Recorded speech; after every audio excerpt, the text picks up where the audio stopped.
Manager with the State of Michigan Procurement.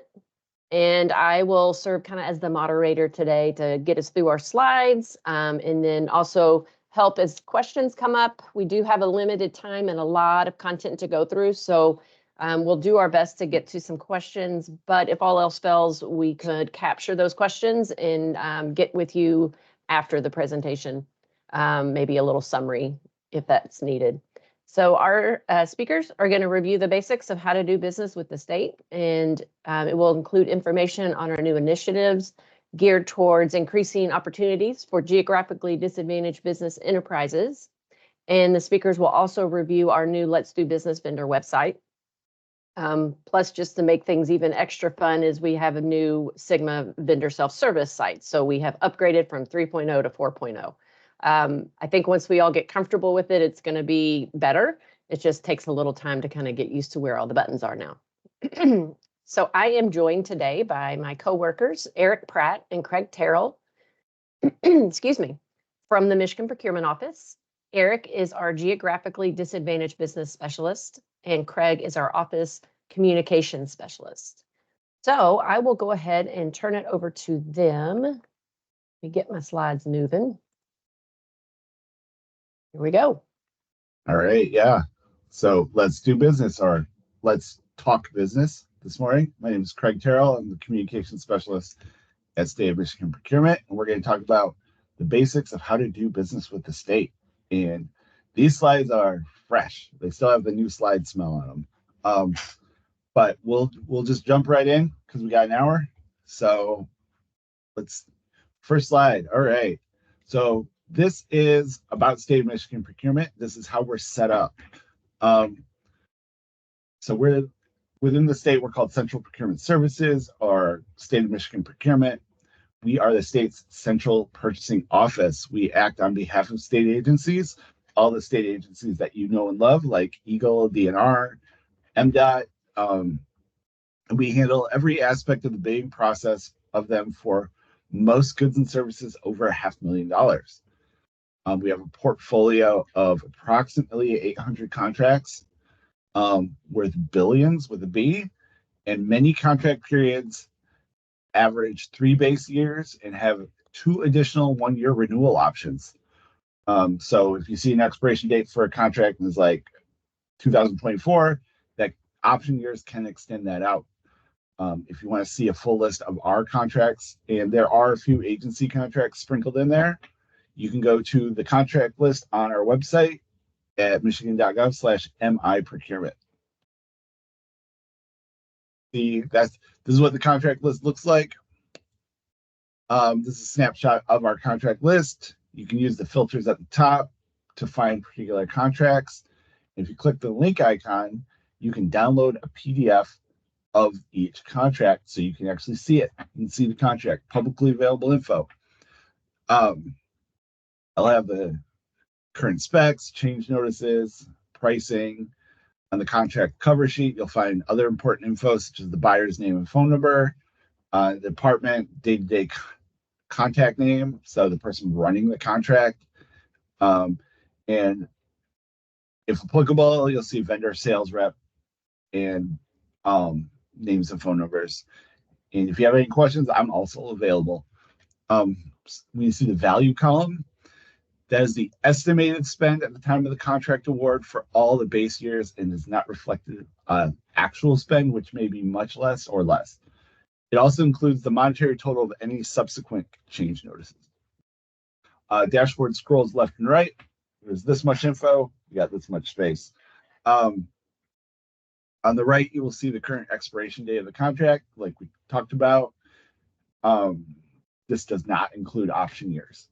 Read the contract, talk to the buyer, or visit the vendor opportunity dashboard, which we'll be talking about later, to determine timing of the next upcoming contract. Contracts, like I mentioned, typically run 3 to 5 years with 2 to 3 1-year options to extend. Solicitations can go out up to 6 months or before expiration dates, depending on complexity and dollar amount. This is why I will be saying this over and over again. This is why you need to be registered in Sigma, and you have to have your commodity codes put in so you don't miss these type of things. If there's an existing contract for your product or service already in place, don't be discouraged. Studying the contract list and other resources on our website provide you an excellent opportunity to look at specs and pricing, ask questions, and be more prepared when the contract is put out to bid again.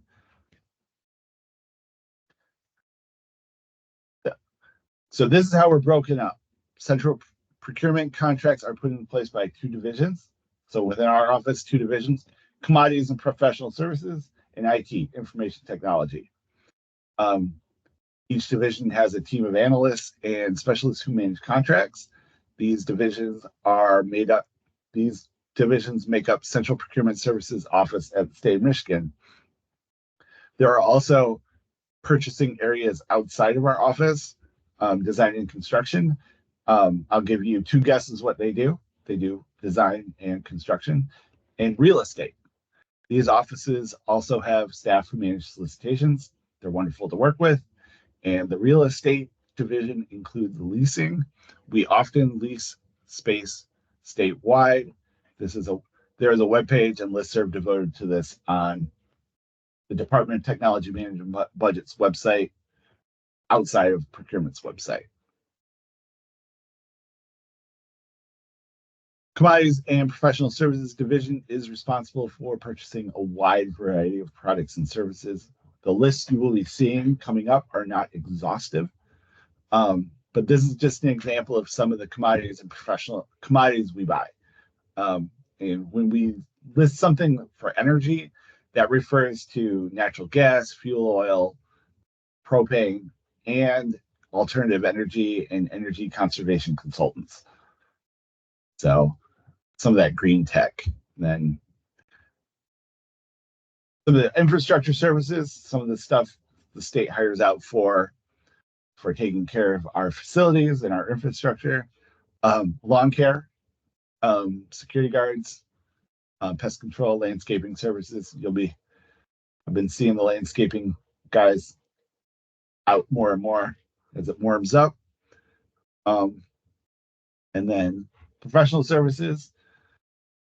So that is the next slide. Yep, this is some of the professional services that we hire out for: advertising, consulting, state's healthcare contracts, and they handle, because of their expertise, they handle a lot of those kind of contracts, that division. Again, this list is not exhaustive. So, and we're going to take a look at IT next slide. State of Michigan has a wide range of IT needs, including telecom, hardware devices, software, custom developed software applications, mobile applications. Again, this is only a partial list. And then a big part of IT is also staff augmentation. We get asked a lot about this a lot. So this is a super important slide for a lot of folks.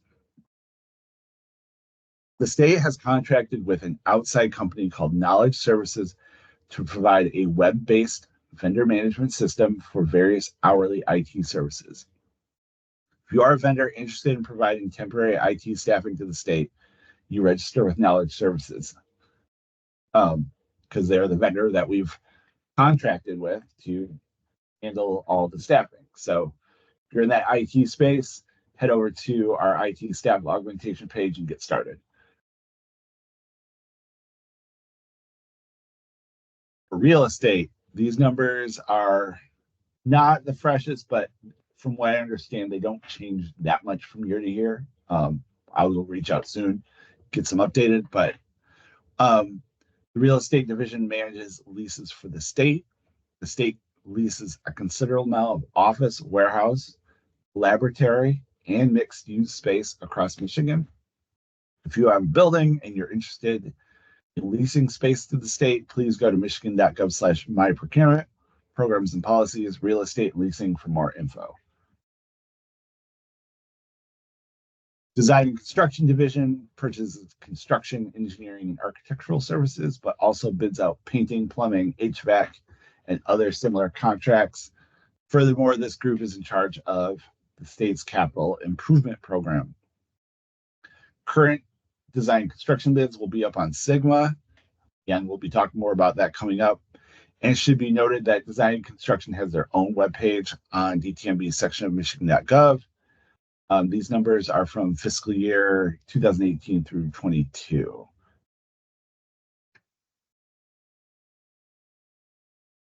MDOT. MDOT kind of does things their own way, understandably so. The Michigan Department of Transportation handles its own purchasing for road and bridge maintenance and construction. Many projects use federal funding and may need to follow federal regulations, so the rules are a little bit different with some of the stuff over there. They have a Disadvantaged Business Enterprise, or DBE program. This program assists minority, women-owned, and other disadvantaged businesses. Visit MDOT's website at michigan.gov/MDOT to learn about this program and this MDOT office. They're great over there. If you feel like you qualify or in that space, definitely reach out. Delegated authority. That's a very bureaucratic sounding term, but it's actually pretty easy to wrap your head around. Each individual state agency has delegated authority. We have delegated that authority to make purchases up to a certain amount. The threshold is currently $500,000 across the board. There are sometimes exceptions where state agencies can make larger purchases. The example I use is the DNR boat example. Like, DNR can make all the purchases they need and contract for themselves up to $500,000. If they are a subject matter expert in a particular thing, chances are we're going to let them contract for that item over that $500,000 threshold. Like if they're buying like a specific boat for environmental research or something like that, that's a good example of that. And another caveat is DHHS and the Department of Corrections have authority to purchase all direct human services regardless of the amount.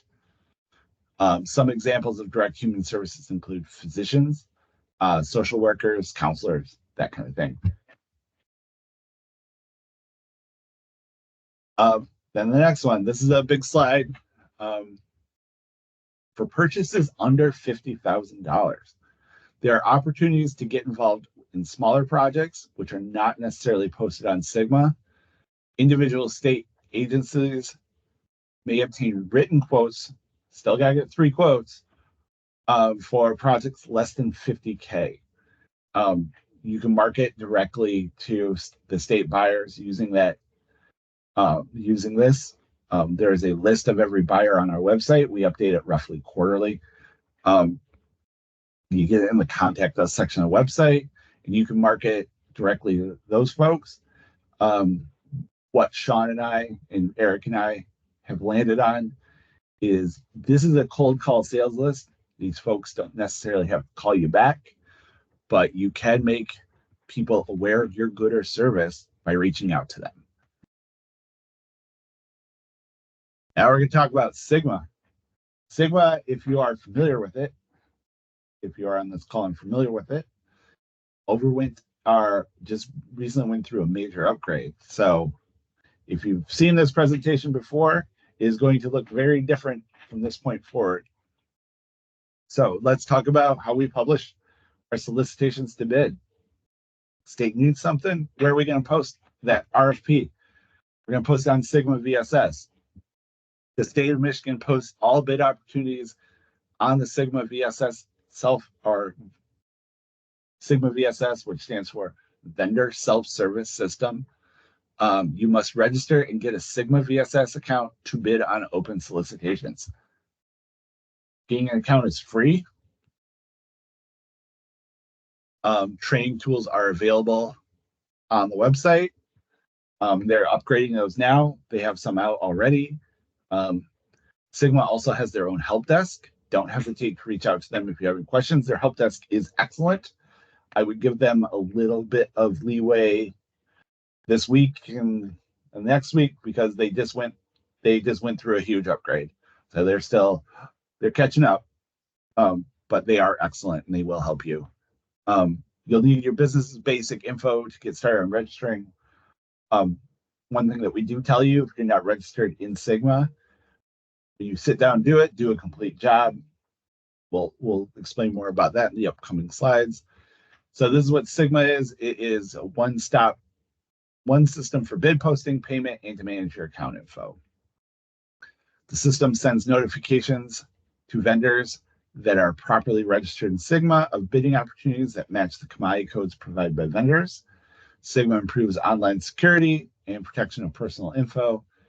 The platform allows companies to have multiple users. So if you have a bigger company or you got someone managing your stuff, you can have multiple users with different roles. Vendors can easily see and maintain your info 24/7 outside of standard maintenance windows. And you do not need to be registered. And Sean, I checked this. This is still true. Okay. You do not need to be registered to see contracts and grant opportunities. There is guest access, so you don't have to log in, but vendors must be registered to respond. And we're going to say the next two slides are important. And Sean, your camera I have popped a up. question. Yes. Okay. So I'm a business. How does the state know what I sell when I log into Sigma? What's so important? How do I make that connection?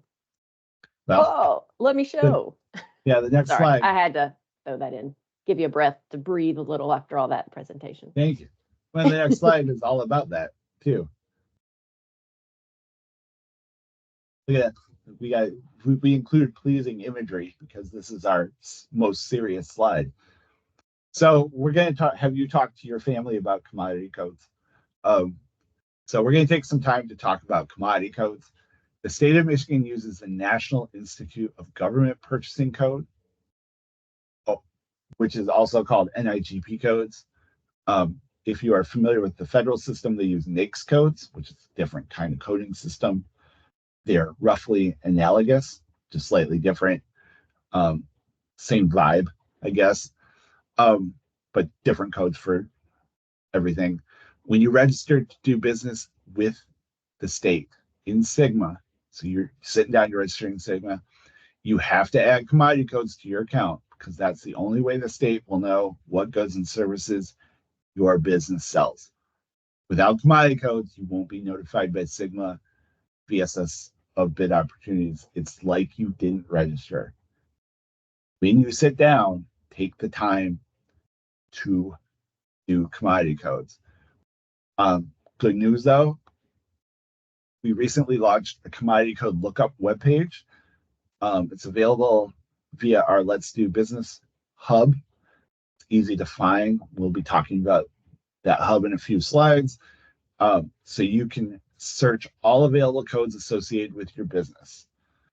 And usually we show what this looks like in the chat. Sean, if you can get to that, great. If not, we can just keep trundling on. Sure thing. I'll add that. And then I'll also add the link that you're going to talk about now.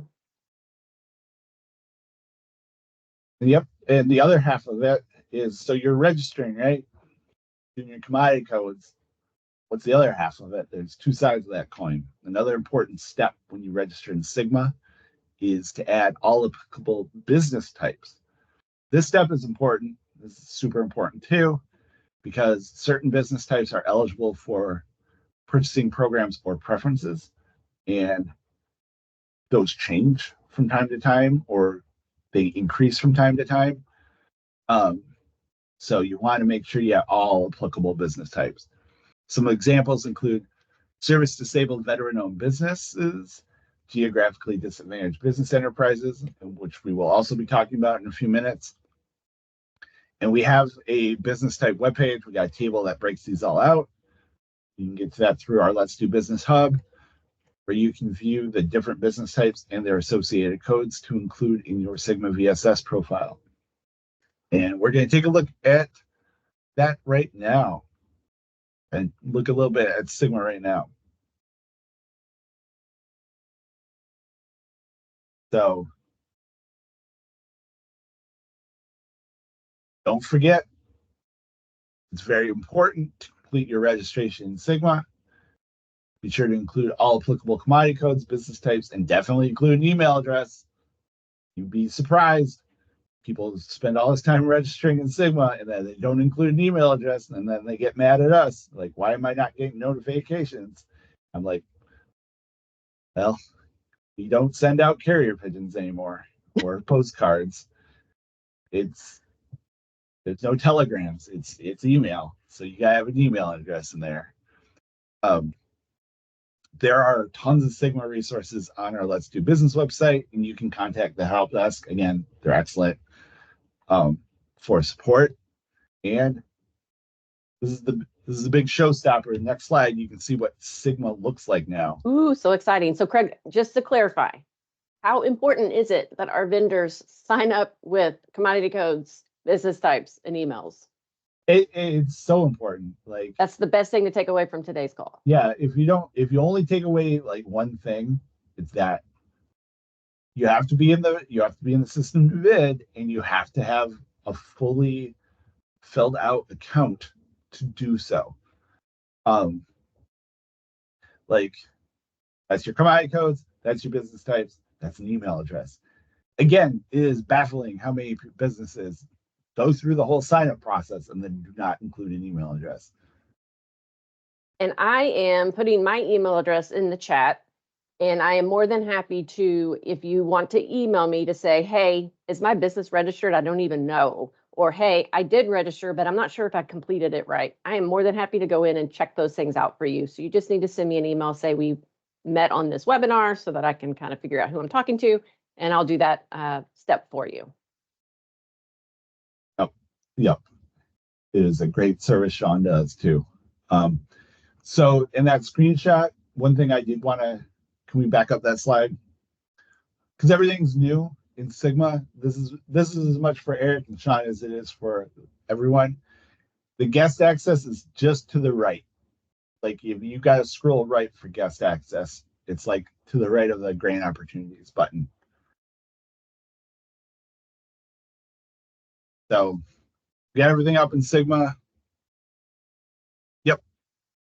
So if you go to the right of view grant opportunities, that is where guest access is. I don't know what they called it.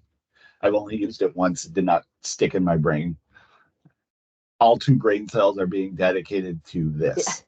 Yeah, it was guest access. So they've hidden it now almost. So you have to scroll to the right. Yep. Okay. But it is still there. I just wanted to make sure before I talked about this, like, you still have guest access, right? Yep, we do. So now we'll go back. We'll get back on the path we've been walking down, and we'll go to the next slide and we'll talk about the bidding process. So this is our bidding process. Once you've discovered a particular solicitation that interests you, one of the first things to do is review the bid documents to determine if there is a pre-bid meeting, for the design and construction folks especially, and if there is one, whether it's optional or mandatory. State of Michigan is very hardcore about the word mandatory. Presence at mandatory meetings is only required of prime contractors, but there is a sign-in sheet. You have to sign in. And if it's mandatory meeting, make sure you read the details about it on Sigma, because I've had people complain about this. If it's mandatory pre-bid meetings at something like a corrections facility, you might need to show up really early for clearance, or there might be some clearance things you have to do. And my favorite example is sometimes the pre-bid meeting involves a ferry, like doing a construction project on Mackinac Island or Charity Island or something. That ferry doesn't come back. Like, it's either, so don't miss, I mean, literally don't miss the boat. Subcontractors, like, if you're not prime and you're not like an eligible, you're not going to bid on it, but you're like, oh man, I'd be a good subcontractor for this. Those meetings are public. You can go and network with primes. But yeah, I like all the things that you assume with the state hold true. Like, you guys show up on time and you guys sign in. There. So when you're bidding, there's a question and answer period. That is a great opportunity to exchange info with the buyer.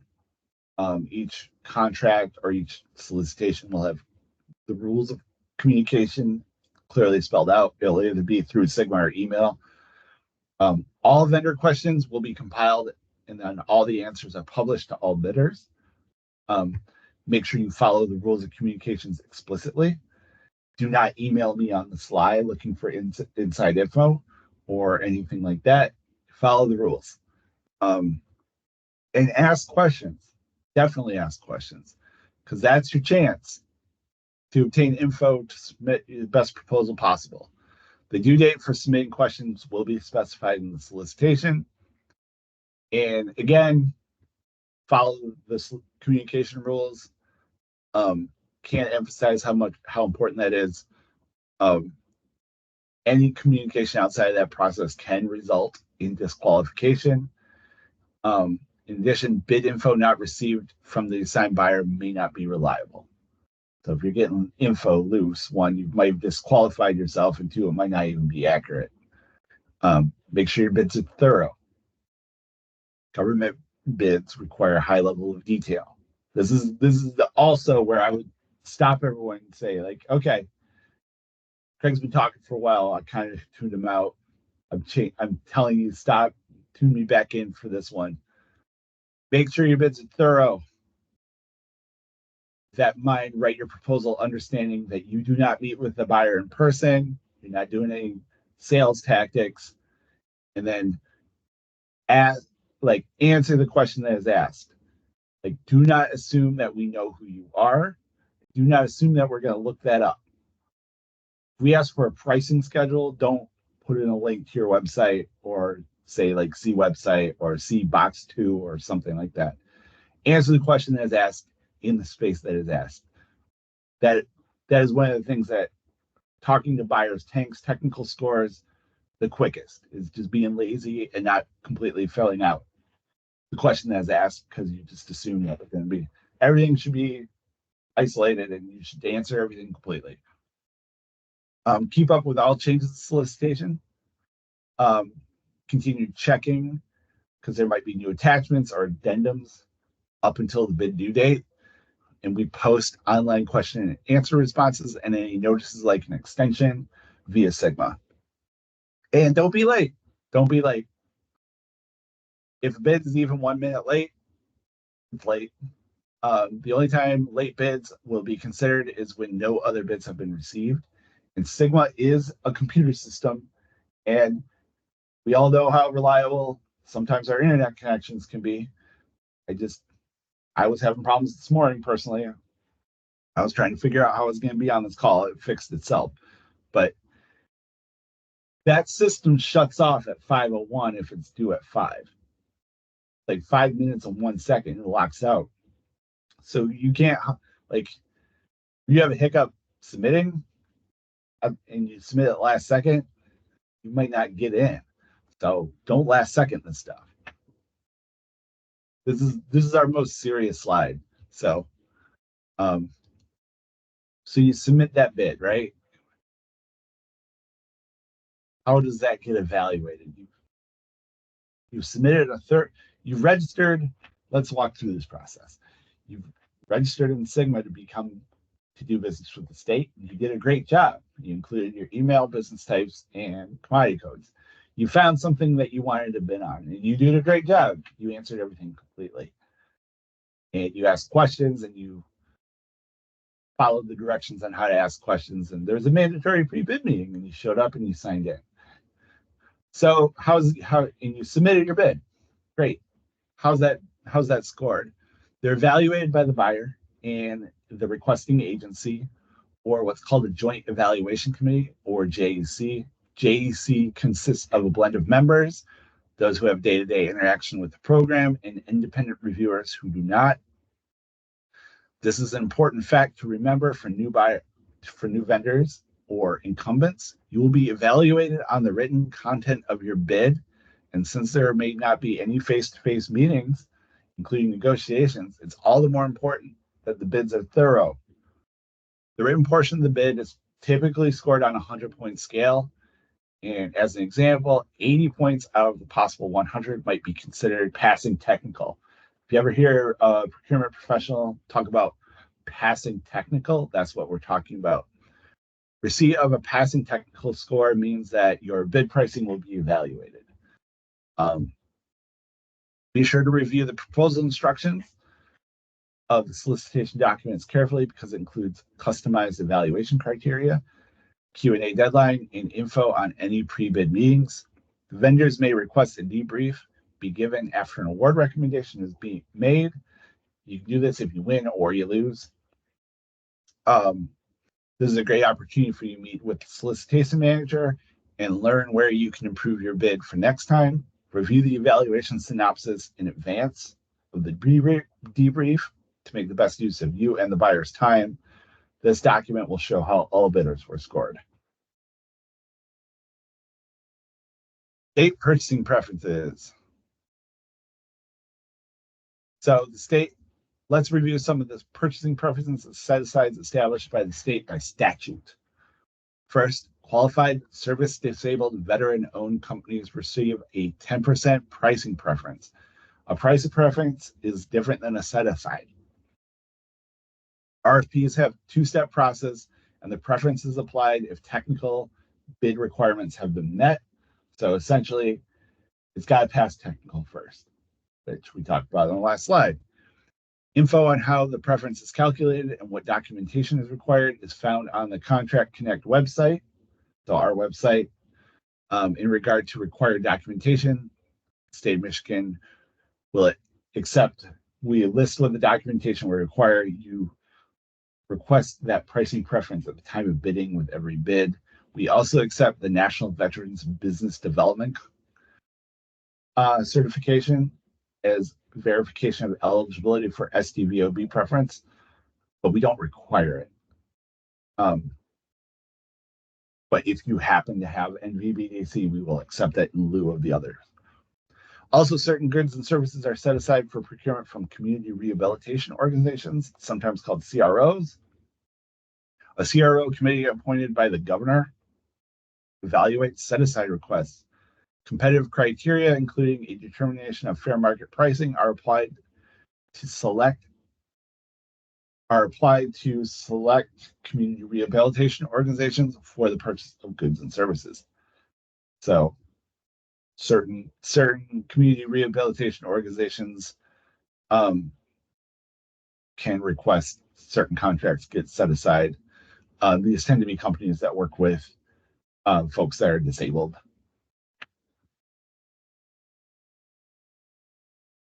And then we have all things being equal preferences. So additionally, a preference is given to products manufactured or services offered by Michigan-based firms if all other things are equal, and we mean all other things are equal, and it's not inconsistent with federal statutes.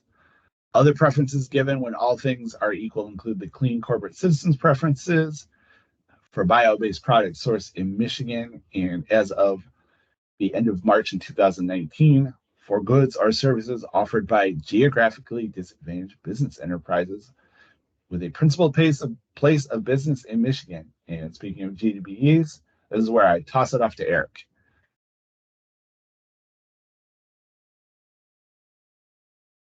Thank you, Craig. Good morning. Now let's take a few minutes to talk about a program that may apply to your Michigan-based business. And as Craig mentioned, it's the Michigan Supplier Community Program, or MISC, as we call it for short. So the Michigan Supplier Community Program, or MISC, was developed by Central Procurement Services back in 2019. It allows agencies to solicit 3 quotes directly from qualified vendors for select purchases up to $500,000 without going through our formal RFP process.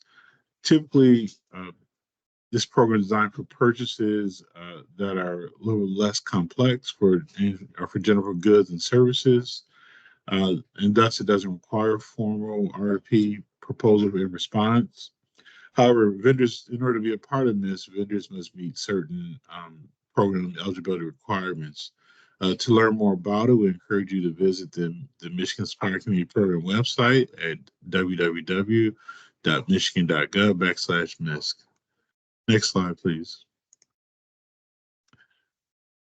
So in order to qualify for MISC, vendors must be first based here in the state of Michigan, because MISC is a Michigan-based small business development program.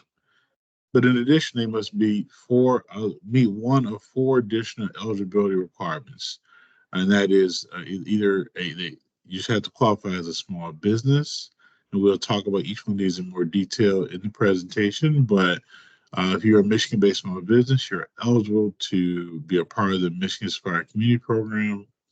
Or if you are a veteran-owned or services of a veteran-owned business, you are eligible to be a part of the Michigan Inspired Community Program.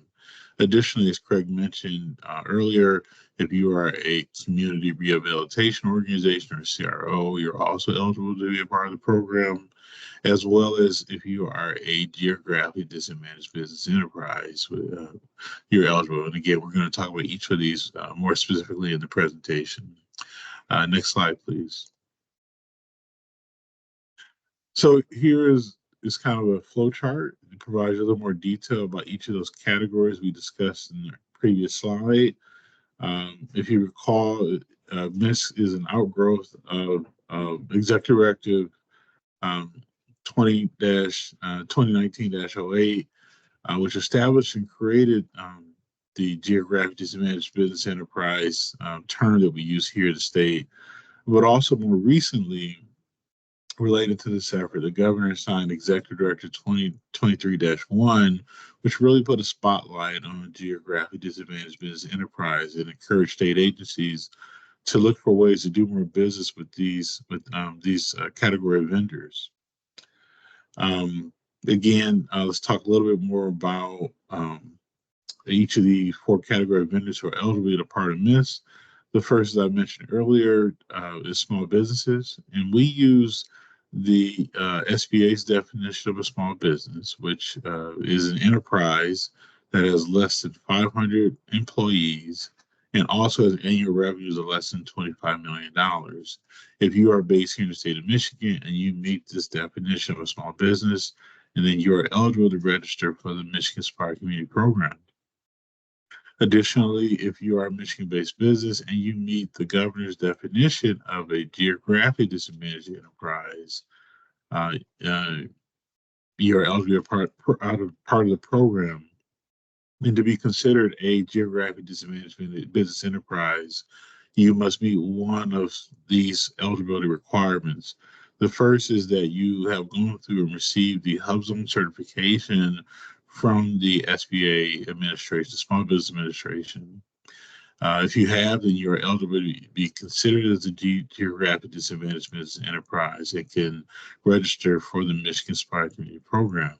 Additionally, you could qualify as a GDB or geographic disadvantaged business enterprise if your principal place of business, and when we say principal place of business, we mean your main administration building, your corporate headquarters, if it is located in a qualified opportunity zone, then you meet the definition of a geographic disadvantaged enterprise and can be a part of the Michigan Inspired Community Program. The third eligibility requirement for a GDB is if a simple majority of your employees, is 51%, either maintain their principal place of residence or in a qualified opportunity zone, or they work in a qualified opportunity zone.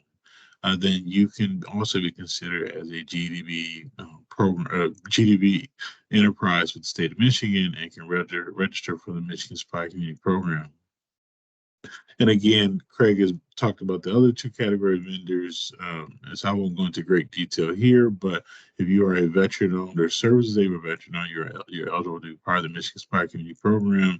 And again, if you are a community rehabilitation organization, you're also eligible as well. Next slide, please. So MISC is a free program for vendors to register. And in order to register for MISC, you must provide us with this type of information as part of your vendor registration profile in Sigma VSS. And this would be adding the appropriate business types to your vendor profile. And those business types will reflect or represent those MISC eligible criteria. So if you are a HubZone certified business, then you want to select under business type that you are a HubZone enterprise. If you are a GDBE because of your corporate headquarters is located in a qualified opportunity zone, then you want to select that business type as part of your vendor registration in Sigma VSS. To learn more about these various business types, which ones are eligible for MISC, you can visit, again, the MISC website provided in the presentation, or we do have a separate public-facing website just that talks just about geographic disadvantaged business enterprises on our new Let's Do Business website as well. And again, in summary, in terms of GDB and what it means, again, if you're a HubZone certified business, you're eligible to you are eligible to be considered a GDBE under the state of Michigan and be a part of the Michigan Inspire Community Program. Or if you, again, if your principal place of business is located in a qualified opportunity zone, then you're eligible to be considered a GDB with the state of Michigan and be a part of the Michigan Inspire Community Program, as well as if the majority of your employees, a simple majority, just 51%, either maintain their principal place of residence or work in a QOZ, then you can be considered a GDB with the state of Michigan. And the importance of that is, again, last year in 2023, the governor signed an executive directive that really encourage each agency to increase their spend up to 20% with geographic disadvantaged business enterprise. And so if you are a GDBE and would like to do business with the state, then that executive directive is really intended to help you out in terms of doing business with the state. Next slide, please. So let's talk about QOZ, Qualified Opportunity, because I know this may be a new term for some who may not be familiar with this federal program, but the Qualified Opportunity Zone program was established in 2017 as a federal program that is administered by the United States Secretary of Treasury, but also too is co-administered by the IRS, because there are some federal tax benefits related to this program. And again, the purpose of the program is to steer investment in low-income and underutilized areas. These zones were designated by the federal government and to assist you in determining if you are located in the QOZ. We have provided a link on our new Let's Do Business website that shows all the qualified opportunity zones here in the state of Michigan for you to use. The map is geocoded with all the addresses. So using the map, you would just type in your address and hit search. And the search results should come back and let you know if you're located in a QOZ zone in the state of Michigan or not. It's a great tool to use if you have a question whether or not you are domiciled in a QOZ in the state of Michigan. And then HubZone certification. This program actually predates the QOZ. This program was actually established in, I believe, 1998. And again, it's administered by the U.S. Small Business Administration. And this program, it again is designed to assist in the development of small businesses and capacity building. And to learn more about it, we provided a link to the SBA's HubZone certification program in the website. Currently now, there's about 100 to 150 businesses in Michigan who have attained HubZone certification. And this number varies in part because of the certification requirements. Part of the requirements, SBA is going to look at your corporate structure, the composition of your ownership, management of the business. Again, it's designed to assist individuals in populations that have historically been underutilized, underrepresented business areas. And so they really want to look and make sure that these individuals are indeed owners and actively involved in the business. And there's a 3-year certification approval, in which case the enterprises must go through a recertification process in order to maintain their certification. Next slide, please. Okay, so this is my deal. So I'm going to turn this over to Sean to talk more about our extended purchasing program. Thank you, Eric. In addition to supporting the vendor outreach, I also am the program manager for My Deal, which is the state's extended purchasing program. It enables local units of government to purchase from state contracts. So that's going to be cities, townships, villages, counties, schools, universities, colleges, and nonprofit hospitals. But I don't want to go too much into it just because you do have to have a state of Michigan contract in order to participate in the My Deal program. And in most cases, those contracts would have to be established through our Central Procurement Service office, not another agency. If they establish it, it wouldn't apply. So it's a really awesome program. We have about 1,400 My Deal members throughout Michigan, and they use about 500 of our state contracts. A very cool program. So next up, I'm going to just kind of make sure you all are aware of all of these different resources that are available for Michigan businesses. Obviously, you're very familiar with Apex, and we're very familiar with Apex. They're awesome. They're a great resource for not only us, but for all of the vendors throughout Michigan. And we also have the Small Business Administration, SBA. We work closely with them and hopefully to be doing a joint webinar with them soon. There's the Small Business Development Centers, the Vet Biz Central, and then the National Veterans Business Development Council. So I do think it's important to share these resources and make sure you know they're available and visit the ones that apply to you. Trying to make sure we get through all these slides before our time is up.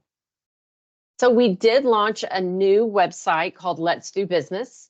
It's linkable right off of our Central Procurement Services Contract Connect website. And maybe either Eric or Craig can pop the Let's Do Business link in the chat for everybody. We launched it in December and pretty proud of it just because it took about a year to get out there, meet with vendors, understand the pain points, how they were having a difficult time and hitting walls on getting their profile set up properly in Sigma. So Eric and Craig and I really just did a lot of soul searching, whiteboarding, and came up with a good resource for you guys. So you got the 3 R's. You've got register my business, resources for vendors, and research opportunities. And what I love about this website is that it's available to continue to evolve and grow as we come up with new resources for you. But the most important section is that register my business. So you've got your business types and your commodity code lookup, which Craig spoke about, and I added those links to the chat for you. And then we also have how to register as a vendor, which is an existing link that we had, but now it goes to a page that's updated with new Sigma information. So Sigma has put together quite a few great resources on how to enter your business types, a walkthrough document on how to enter your commodity codes. So I really do recommend checking that out. And then there's a checklist that's available to help guide you through what you should be prepared to come to the table with when it's time to set up your account. We also have resources, and that's going to be any of our videos that we've created, as well as more Sigma resources for you. But let's say you're registered and everything's good to go. You're not really done there. You really want to pop into our research opportunities to see and kind of do your homework. Find out what the state currently contracts for. When does that contract expire? Who's the buyer? In case I have any questions while that contract's active, I could reach out to them. Does the state even buy what I sell? I think our active contract list is a great review of what we do buy. And then there's bid proposals, there's geographically disadvantaged business, enterprise link, which Eric had mentioned about a little bit ago, the link to our IT staff OG. So you just see there's a lot of resources there. So it's a good place to go and learn more about the state. Then I know Craig briefly touched on our vendor opportunity dashboard. This is a really cool space to go and get an idea of what's coming. It's a forecast. Craig likes to call it our weather forecast. It's going to allow you to search through, very similar to our contract connect links. So you can look through and see projects that are coming up to be bid out, whether it's a new bid or a rebid, and it's going to let you know a little bit of basic information about it. And then if there is a current contract for that, there's going to be a link below so you can see who currently holds that contract. But it would be something that it's going to, you know, from like next month through forecasting all the way through maybe 18 months down the road. So great place to go and just check out what's coming up. So in review, to summarize what we've discussed, let's just kind of take a brief review. The state of Michigan is split up into different purchasing divisions. State of Michigan procurement makes purchases $500,000 and up for state agencies and is split into two divisions, commodities and professional services and IT. There's also a contracting office for design and construction and real estate. Each individual state agency has their own purchasing office for their delegated authority, and remember to market directly to them for opportunities under 50,000. Next, find opportunities and do your research. Solicitations 50,000 and above are posted in the state's bid posting website, SGMA VSS. Ensure your registration is complete with commodity codes and business types. Look at DT&B's contract list to review the state's multi-year contract portfolio. And you can also use our vendor dashboard to see planned projects to anticipate upcoming opportunities. And I don't think Craig could have emphasized this enough. Finally, submit your bid. Attend any pre-bid meetings, especially if they are mandatory. Ask questions during the Q&A sessions so that you are clear about the requirements of the solicitation. Follow the bid communication rules to the letter and don't be late submitting that bid. And no matter if you win or lose, schedule a debrief to help you submit the best proposal the next time around. I highly recommend signing up for our upcoming events and contracting tips. So we have a listserv. So you can go and maybe the guys, if you can grab that link, I'm not sure if you can grab it or not, and add it to the chat. It's just a great place to get updates that we have coming out, upcoming events. We send out a Contract Connect newsletter to let you know of upcoming opportunities that the agencies are letting us know about. So highly recommend getting there. You can also follow us on Twitter or whatever it's called now. What else do we have in here? All of our contact information. So we've got design and construction, real estate, our state of Michigan procurement link to our website, MDOT's information, and then of course a list of other agencies under Contact Us. Then this is us, Sean, Eric, and Craig. Maybe you guys can put your cameras back on. And then I guess we do have a few minutes if anyone wants to ask any questions. We are happy to do that. I know this is a lot of information in an hour.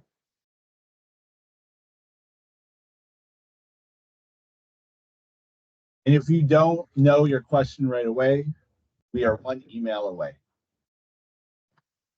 So true. It's like someone is typing. And if you're out and about at events, let us know. Come look for us. A lot of times we'll be there. Come say hi to us. Yep. And the question was, this is being recorded. Can they send an email? Yep. I was going to say, Thanks, Apex Justin. is recording it, and them disseminating it will be, Apex will be the one sending that out. Thank you, Jasmine. Any other questions from the group? Debrief, are the brief meetings located in Lansing? Debrief meetings tend to happen over the phone. They're not necessarily in person. So if you were to bid, didn't get it, or you do get it, because it applies either way, and you request a debrief, they typically happen over the phone. You will get an evaluation synopsis ahead of that debrief, and we strongly recommend that you review that before the debrief happens, because a lot of what they're going to be talking about is based around that synopsis anyway. So to make the best use of you and the buyer's time, review that ahead of time. And if I can add, the debrief is just going to be about your bid, not Yep. They're not going to go over other submissions or proposals. And then to The debrief is available to all bidders who are successful and unsuccessful. So even if you are awarded a bid, it's still a good idea to go through the debrief just to for learning processes for future bidding opportunities. Yep. And then we got another question. Thank you, Eric. We got another question. What about mandatory meetings you mentioned? Various solicitations. This is especially prevalent in the design and construction space because there's usually a walkthrough involved, but other solicitations might have this. There will be pre-bid meetings. Like it's a meeting that you have to go to or optional. The language will specify whether it's mandatory or not. But there can be meetings before the bid happens itself. With design and construction stuff, that tends to be a walkthrough. With IT stuff, that might be like a specs type meeting. It varies widely. It will spell out whether it's mandatory. And if it's mandatory, you need to go and you need to sign in, whether that sign in is digital, if it's a mandatory virtual meeting, or if it's mandatory in-person meeting, you have to sign in. If you see a mandatory meeting, you're like, I don't think I'm going to be a prime contractor on this. I don't think I have the skill set, or I'm not at scale enough, but you're like, I might be oh, this is a major reconstruction project. They're clearly going to need HVAC. I do HVAC. I just use that example a lot because it's pretty straightforward. And I would like to be the HVAC subcontractor on this. You can go to that mandatory pre-bid meeting as a subcontractor.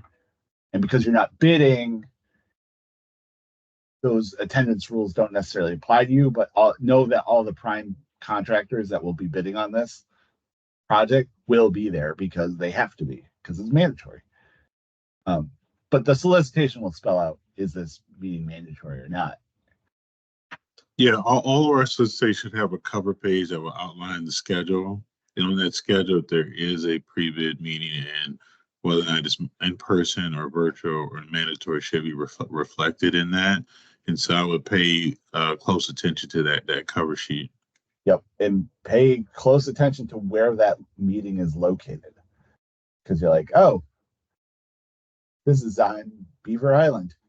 I've posted that one before. It's like there was one on like Mackinac Island or Beaver Island. It's like the meeting's at 5, but the ferry leaves at 2. That kind of thing. But also too, if it's in a correction facility, you're going to need to plan on going through security checkpoints in order to get access. So again, it's important to pay attention to that cover sheet. And the Belle Isle ferry takes like 2 hours. That's no joke. Not the Belle Isle, sorry, the Beaver Island. 2 hours. That's intimidating to me. We got one last, do you have someone specific to SBA to reach out to about getting certified? Yes, Tom Vargo. Tom Vargo is our guy. He's great. So easy to work with and so engaging. So yep, that's who you can reach out to. Pretty sure his contact information is on the SBA website under Contact Us. And Joyce, we will follow up with you after this meeting because we can also assist you with certification. So we'll talk to you a little bit about how Apex can help. Excellent. Well, we're right at 10. Any All other right. closing remarks from you guys? No, we just want to thank Sean, Eric, and Craig for joining us this morning and giving us all of this information. What a way to start the day. We will be sending the recording because I know I was like, hey, wait a minute. And so I know that it's always good to kind of hear things twice. Again, we thank our partners from the state of Michigan, and we thank all of you for joining us this morning, and look for that email in about 24 hours. Thank you, everyone, and have a great day. Bye, everybody. Thank you. Bye-bye. Goodbye.